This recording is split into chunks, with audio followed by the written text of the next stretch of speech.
The most remote place on Earth has space junk and a sea monster. Eerie things happen at Point Nemo. Only recently identified as the remotest part of the world's oceans, Point Nemo. Nowhere in the world can you find a place further from dry land than Point Nemo. This oceanic pole of inaccessibility, 1, is located at 48 degree 52.6 foot s 123 degree 23.6 w. Pinpointing the middle of the ocean sounds like something explorers and cartographers should have worked out centuries ago. Turns out it couldn't be done before modern computing and GPS technology. In 1992, Croatian-Canadian survey engineer Hrvoje Lukatila wrote a geospatial program called Hipparchus and found Nemo. He named the place not after the cinematic clownfish, Finding Nemo hit the silver screens only in 2003, but after the original Nemo.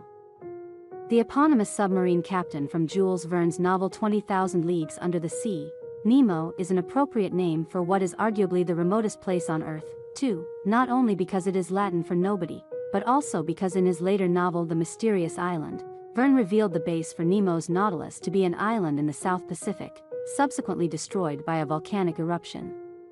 Because the Earth is round, the remotest part of the ocean will be in the middle of a circle, defined by at least 3 points. Following Mr. Lukatila's calculations, Point Nemo is located 1,670 miles, 1,451 nautical miles, 2,688 kilometers, from these 3 land masses, to the north. Ducie Island, a tiny, uninhabited atoll lacking fresh water. It is a far-flung fragment of the Pitcairn Islands. To the northeast, Motu Nui, the largest of 3 islets just south of Easter Island. It is the westernmost extremity of Chile. To the south, snowbound Mar Island, near Saiple Island off Marie Byrd Land, part of Antarctica. It was discovered by the U.S. Navy Operation High Jump, in 1946-47. The circle thus created, with Point Nemo at its center, is an area of ocean 8,650,778 square miles, 22,405,411 square kilometers, in size, slightly bigger than the former Soviet Union, the largest country in modern history, talking about which, the Russian space program has had its eye on this part of the South Pacific for some time. Even before its official designation as Point Nemo, it was obvious that this remote part of the world was the ideal place to dispose of space junk.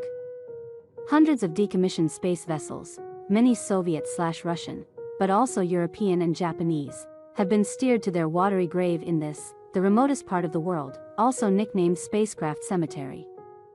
These controlled descents are effected here for a reason. Upon re-entry, the crafts come into violent contact with the atmosphere, causing them to break apart and burn up, spreading fiery debris over an unpredictably large area.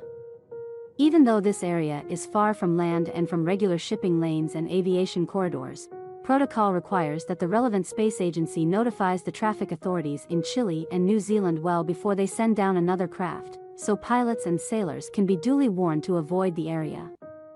Russia's Mir space station is perhaps the best remembered of the almost 300 spacecraft disposed of over Point Nemo since 1971.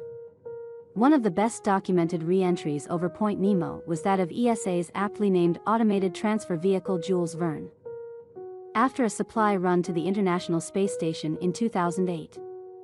Decades before Point Nemo was named, and before satellites started raining down, H.P. Lovecraft used these lonely waters as the setting for Relaya, a nightmare corpse city, built in measureless eons beyond history by the vast, loathsome shapes that seep down from the dark stars. In The Call of Cthulhu, 1928, Relaya is described as a coastline of mingled mud, ooze, and weedy cyclopean masonry which can be nothing less than the tangible substance of Earth's supreme terror. Loathsomely redolent of spheres and dimensions apart from ours, the sunken city is the prison of the giant monster Cthulhu, part octopus, part human, part dragon. There lay great Cthulhu and his hordes, hidden in green slimy vaults. His followers pray for his regeneration, repeating the phrase, Piachenglui mglw naf Cthulhu Relio Gonagelftain, in his house at Relaya, dead Cthulhu waits dreaming. Remarkably, Lovecraft placed his lost city at 47 degrees 9 minutes south 126 degrees 43 minutes west, just 205 miles, 330 kilometers, away from Point Nemo.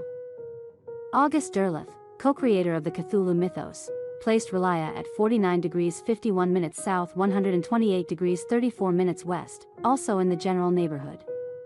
Clearly, both were looking for the furthest place from land, but without the benefit of modern satellites and computing, Point Nemo is so remote that it is doubtful whether anyone has ever consciously visited it yet. The participants in the 2015 Volvo Ocean Race, on the leg from Auckland, New Zealand to Itajaí, Brazil, came closer than most. As they passed by Point Nemo, it was noted that the ships were closer to the occupants of the ISS, circling overhead at an altitude of around 250 miles, approximately 400 kilometers, on one of its 15 daily orbits around the globe.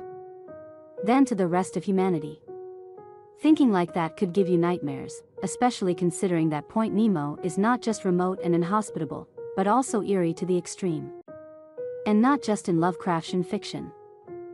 In 1997, oceanographers picked up an ultra-low frequency sound emanating from the depths below Point Nemo. Named the bloop, the enigmatic sound was too powerful to be produced even by blue whales, the largest known marine creatures. Scientists have since suggested that it was made by icebergs calving in Antarctica. It has not been excluded, however, that the bloop emanates from a giant, as yet unknown underwater animal. Perhaps Cthulhu is finally stirring because of those occult incantations. Or could he have been awakened by that steady stream of space fragments raining down on his monstrous head? Feel free to leave a comment below. Thank you for following. Don't forget to subscribe to the channel to stay updated with hot news every day.